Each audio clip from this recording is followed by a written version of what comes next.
Баршаңызға сәлем достар. Бүгін грузин елінің тағамы алжарлы хачапури дайындайтын боламыз. Міндетті түрде видеоны соңына дейін көріп, лүпіл басуды ұмытпаңыздар. Хачапури тағамы өте тойымды, әрі жеңіл ас болып келеді. Сонымен хачапури тағамын дайындау үшін алдымен 400 грамм ұнды електен өткізіп аламыз.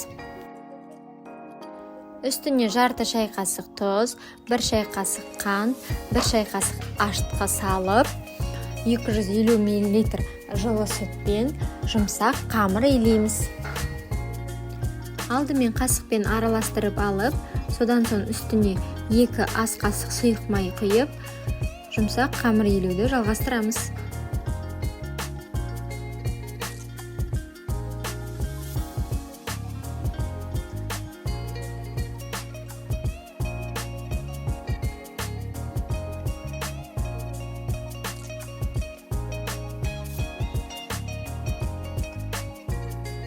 Қамырды илеп болған соң 1 сағатқа жылы жерге 2 есе көтерілгенше қойып қойыңыздар.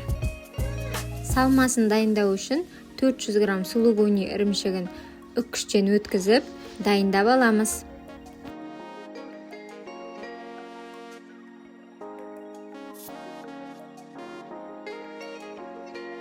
Дайын болған қамырымызды 4 бірдей бөлікке бөліп, хачапури дайындауға кірісеміз.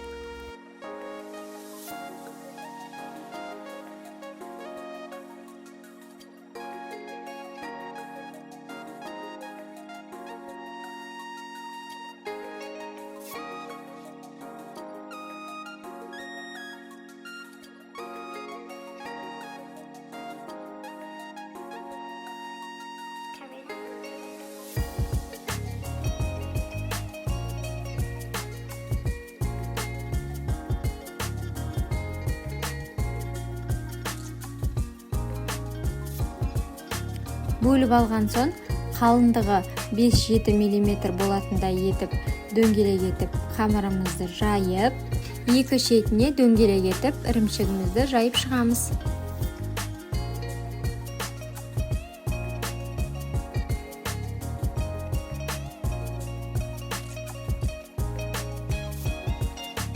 Ірімшігімізді салып болған соң видеодағыдай қамырды 2 шетінен қайырып, ірімшікті толықтай жабамыз. Ірімшікті қамырымыздан сопақша етіп, қайық дайындайтын боламыз.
Дайын қайықтарымыздың ортасына ірімшіктерімізді сеуіп, 180 градус қызып тұрған пешке 10 минутқа жібереміз.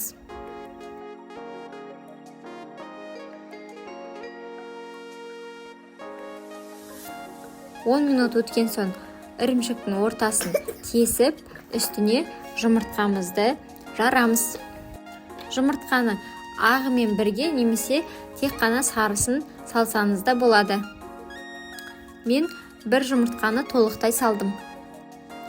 Жұмыртқа салғаннан кейін 5-7 минут жұмыртқаның ағы пісіп, сарысы толықтай піспеуі қажет. Сол кезде сізде мінсіз хачапури дайын болады. Хачапуридің басты фишкасы ол жұмыртқаның сарысының толықтай піспеуінде. Мен пеште 10 минуттан ұзағырақ ұстап қалдым. Сол себепті шамалы қызарыңқырап қалды. Хачапури тағамымыз дайын. Сіздермен бірге болған Асылжан. Астарыңыз дәмді болсын.